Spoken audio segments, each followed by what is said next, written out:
ന്യൂസിലേക്ക് സ്വാഗതം. ഞാൻ എസ് അജിത് കുമാർ. പ്രധാന വാർത്തകൾ. ഇത്രയും കാലം ഞാൻ നടത്തിയ പൊതുപ്രവർത്തനത്തിന്റെ അംഗീകാരമായി ഞാൻ ഈ സ്ഥാനാർത്ഥിത്വത്തെ കാണുകയാണ്. ഉപതെരഞ്ഞെടുപ്പ് ചിത്രം വ്യക്തമായി. PN സീനുലാൽ എറണാകുളത്ത് LDF സ്ഥാനാർത്ഥി. കോൺഗ്രസ് പട്ടിക വൈകിട്ട് 5-ന്. BJP മത്സരിക്കാനിടയില്ല.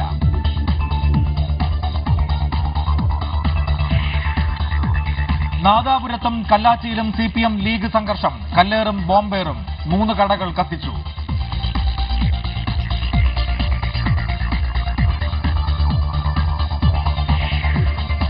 ടോട്ടൽ ഫോർ യു തട്ടിപ്പ് കേസിൽ ശബരിനാഥ് ജാമ്യത്തിലിറങ്ങി. മോചനം 1 വർഷത്തിനു ശേഷം.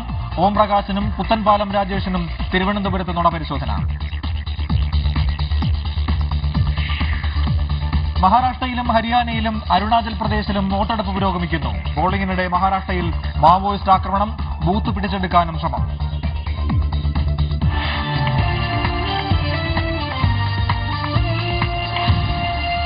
വാർത്തകൾ വിശദമായി. കോഴിക്കോട് നാദാപുരത്തും കല്ലാച്ചിയിലും CPM ലീഗ് സംഘർഷം. പലയിടത്തും കല്ലേറും ബോംബേറും ഉണ്ടായി.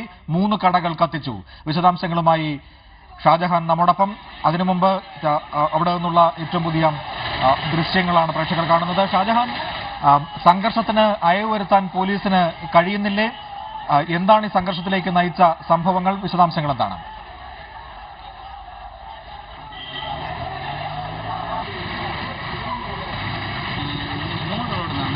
കോഴിക്കോട് നാദാപുരത്തും കല്ലാച്ചിയിലും CPM ലീഗ് സംഘർഷം. പലയിടത്തും കല്ലേറും ബോംബേറും ഉണ്ടായി എന്നാണ് റിപ്പോർട്ടുകൾ.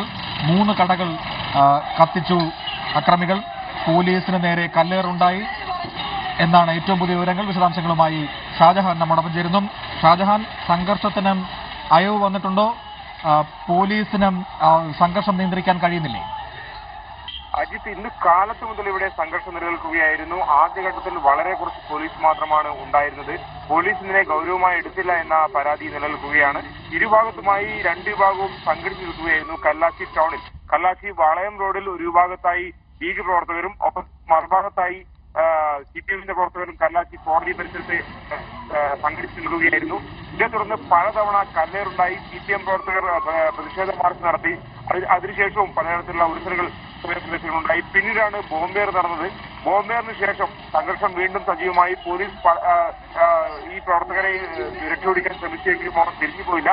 ഇപ്പോൾ അല്പം മുമ്പ് കല്ലാച്ചിയിലും നാദാപുരത്തുമായി 3 കടകൾക്ക് തീ കൊടുത്തിരിക്കുകയാണ്. ഒരു ഫർണിച്ചർ ഷോപ്പ് തീ കൊടുത്തു. ഇത് നടക്കാനുള്ള ശ്രമത്തിലാണ് ഇപ്പോൾ ഫയർഫോഴ്സ്. ഒപ്പം തന്നെ ഒരു ബേക്കറിക്കും ഒരു ബേക്കറിയും തല്ലി തകർത്തിട്ടുണ്ട്. ഇവിടെയും തീ കൊടുക്കാൻ ശ്രമം നടന്നു എന്നാണ് മനസ്സിലാക്കാൻ കഴിയുന്നത്. കല്ലാച്ചി വളയം റോഡിലുള്ള ഒരു കടക്കാണ് തീ കൊടുത്തിരിക്കുന്നത്. അവിടെയും സംഘർഷാവസ്ഥ നിലനിൽക്കുകയാണ്. ഇവിടെ കഴിഞ്ഞ ഏതാനും നാളുകളായി ഒരു ലീഗ് പ്രവർത്തകനെ ഗുണ്ടാലിസ്റ്റിൽപ്പെടുത്തി അറസ്റ്റ് ചെയ്തതിനെ ചൊല്ലി പലതരത്തിലുള്ള സംഘർഷങ്ങൾ ഉണ്ടായിരുന്നു, പരാതികളുണ്ടായിരുന്നു. രാഷ്ട്രീയ പ്രേരിതമായാണ് ഇത്തരത്തിലൊരു അറസ്റ്റ് എന്നാണ് ലീഗ് ആരോപിച്ചിരുന്നത്. ലീഗ് ഇതിനു മുമ്പ് 2 മാർച്ചുകൾ നടത്തിയിരുന്നെങ്കിലും ആ 2 മാർച്ചും സമാധാനപരമായിരുന്നു. ഇന്നലെ നടന്ന മാർച്ചിനിടെയാണ് കല്ലേറുണ്ടായത്. ഇതാണ് നാദാപുരത്ത് വീണ്ടും സംഘർഷം പുറപ്പെടാൻ ഇടയാക്കിയത്.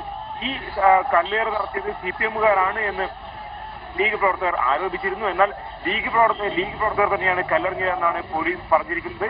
അതിനുശേഷം ഇന്നലെ രാത്രി കല്ലാച്ചിയിലെ ബ്രാഞ്ച് ഓഫീസിന് നേരെ ആക്രമണമുണ്ടായി.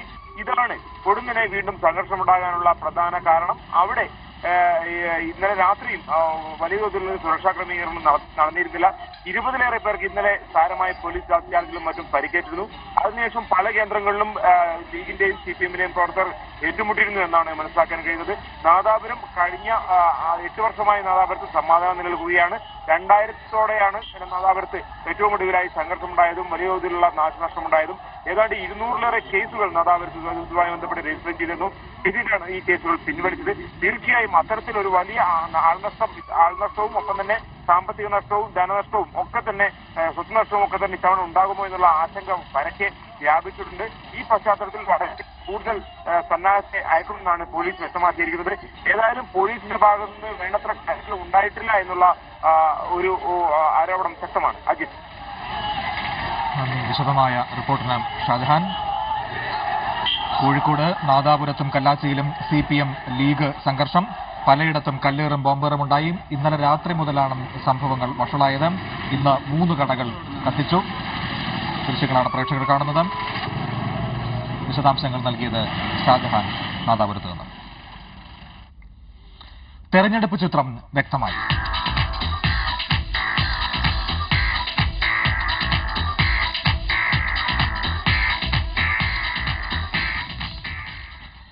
എറണാകുളത്ത് അനിശ്ചിതത്വം നീങ്ങി.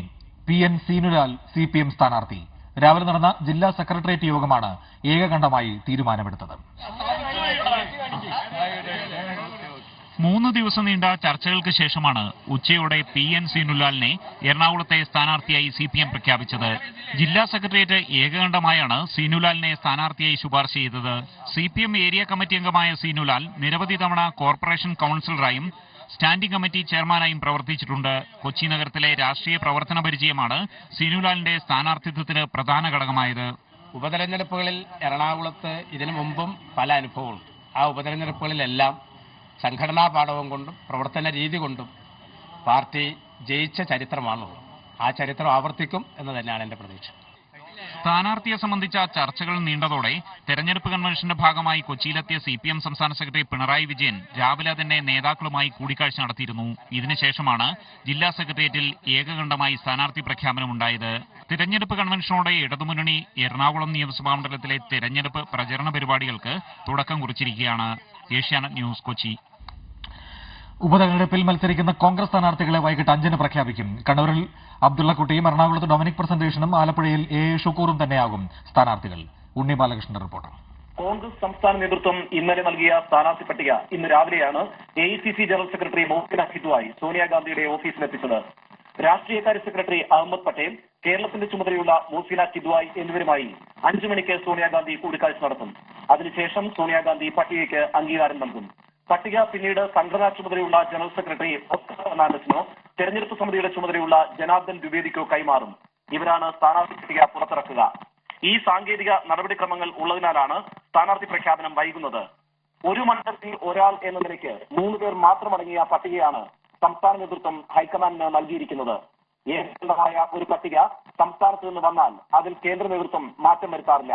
ഈ സാഹചര്യത്തിൽ ആലപ്പുഴയിൽ AA ഷുക്കൂർ, കൊച്ചിയിൽ ഡൊമിനിക് പ്രസന്റേഷൻ, കണ്ണൂരിൽ AP അബ്ദുള്ളക്കുട്ടി എന്നിവർ തന്നെയായിരിക്കും സ്ഥാനാർത്ഥികൾ. 6 മണിയോടെയാണ് പ്രഖ്യാപനം പ്രതീക്ഷിക്കുന്നത്. ഉണ്ണി ബാലകൃഷ്ണൻ, ഏഷ്യാനെറ്റ് ന്യൂസ്, ന്യൂഡൽഹി. സ്ഥാനാർത്ഥിയെ ഔദ്യോഗികമായി പ്രഖ്യാപിച്ചുകൊണ്ടുള്ള അറിയിപ്പ് വരുന്നത് കാത്തുനിൽക്കുകയാണ് കണ്ണൂരിൽ UDF പ്രവർത്തകർ. പ്രചാരണ ബോർഡുകളും തയ്യാറായി കഴിഞ്ഞു. സ്ഥാനാർത്ഥിത്വം ഉറപ്പിച്ച AP അബ്ദുള്ളക്കുട്ടിയുടെ വീട്ടിൽ രാവിലെ തന്നെ മാധ്യമപ്രവർത്തകർ എത്തിയിരുന്നു. പ്രചാരണ പോസ്റ്ററുകളിൽ ഉപയോഗിക്കേണ്ട ഫോട്ടോകൾ എടുക്കാനായി പോസ്റ്റ് ചെയ്യുകയായിരുന്നു അബ്ദുള്ളക്കുട്ടി. അപ്പോൾ ക്യാമറയ്ക്ക് മുന്നിലുള്ള പ്രതികരണം ഔദ്യോഗിക പ്രഖ്യാപനം വന്നതിന് ശേഷം മാത്രമെന്ന് അബ്ദുള്ളക്കുട്ടി പറഞ്ഞു. വീട്ടിൽ നിന്ന് ഇറങ്ങിയ ശേഷം K സുധാകരൻ MPയുടെ വീട്ടിലേക്ക്. സ്ഥാനാർത്ഥിത്വം നേടാൻ ഏറ്റവും സഹായിച്ച സുധാകരനോട് കുറച്ചുനേരം സംസാരിച്ചു. സ്ഥാനാർത്ഥി ലിസ്റ്റിൽ കൂടെ ഉണ്ടായിരുന്ന DCC പ്രസിഡന്റ് P രാമകൃഷ്ണനെ കാണാൻ ഓഫീസിലെത്തി. അവിടെ പ്രചാരണ ബോർഡും പ്രവർത്തകരും റെഡി. കണ്ണൂരിലെ കോൺഗ്രസ് പ്രവർത്തകന്മാരെ സംബന്ധിച്ചിടത്തോളം, UDFന്റെ പ്രവർത്തകന്മാരെ സംബന്ധിച്ചിടത്തോളം അബ്ദുള്ളക്കുട്ടിയുടെ സ്ഥാനാർത്ഥിത്വം വളരെയധികം ആവേശത്തോടുകൂടിയാണ് കണ്ണൂരിലെ ജനാധിപത്യ വിശ്വാസികൾ ഇന്ന് നോക്കിക്കാണുന്നത്. വളരെ നല്ലൊരു പോരാട്ടം തന്നെ അബ്ദുള്ളക്കുട്ടിയെ സ്ഥാനാർത്ഥിയാക്കി നിർത്തിയാൽ കണ്ണൂർ നിയോജക മണ്ഡലത്തിൽ നടക്കും എന്ന് തന്നെയാണ് UDF പ്രവർത്തകന്മാരും പ്രത്യേകിച്ച് കോൺഗ്രസിന്റെ പ്രവർത്തകന്മാരും പ്രതീക്ഷിക്കുന്നത്.